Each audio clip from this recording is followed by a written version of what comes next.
Alrighty, so I just wanted to get on here and give a couple things that I've figured out installing the Boom Mat. It comes with the two large pieces. You got the one piece back here in the back that has the cutouts for the speakers there, and then it has a large piece here. I haven't put that up yet. In the back, I did the back first because I wanted that to be my experimental thing, trying to figure things out, how it all works together.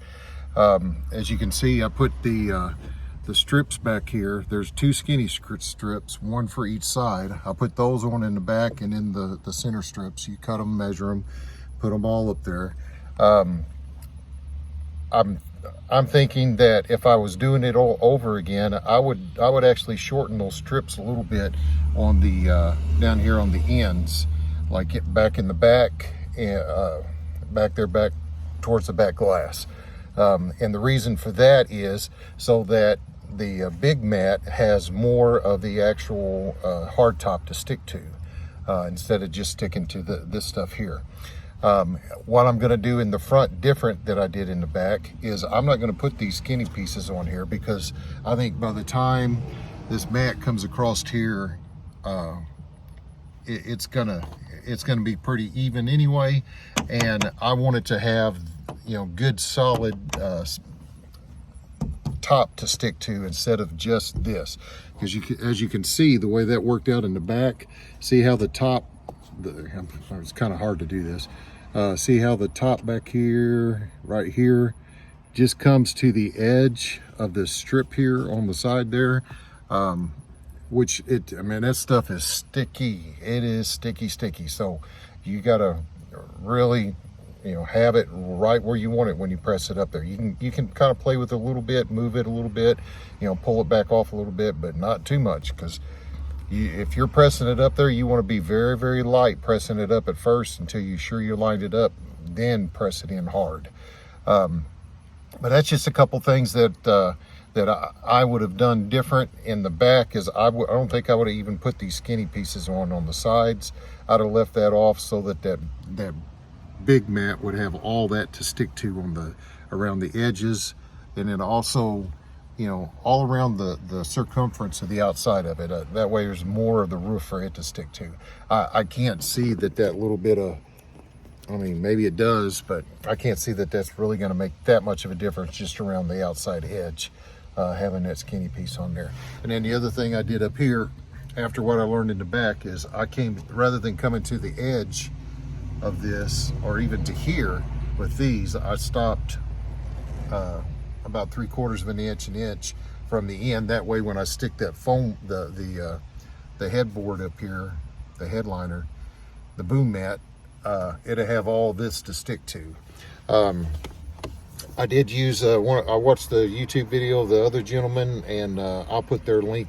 They videoed the full install and did a good job. Anyway, I got the idea to use this stuff from him as far as cleaning the top, because it doesn't leave any residue, anything, and it did a good job cleaning it, and everything is sticking to that top really good. That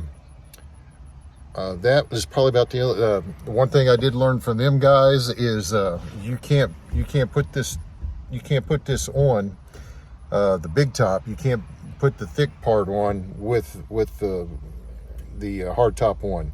You will have to you either have to raise it up or take it off to put that part on, because there's just not enough room up here with the roll bar. So I did what they did. I took a page out of their book, just put some 2x4s in there, put a bolt in there, and that gave me plenty enough room to get in here and work and to do. Now, I would recommend cleaning your top before you raise it up like that, because you're scrubbing pretty good, and you know, this thing is, you know, it kind of, you know, it's a little shaky. So I'd recommend cleaning it first, getting it prepped before you actually raise the top to start putting this stuff on. As a matter of fact, you could put this stuff on before you even raise the top. And then I don't know about back here. Yeah, I'd go ahead and raise it before I did that. But that's about the only tips that I've, you know, things that I would have done different if this was my second time of doing it. Again, I wouldn't put the skinny pieces out here on the outside. I'd also give plenty of room here for that top to stick, and it came out pretty good in the back. You can see the ridges where that is really stuck to these. You can see the lines in there. That's really stuck to those.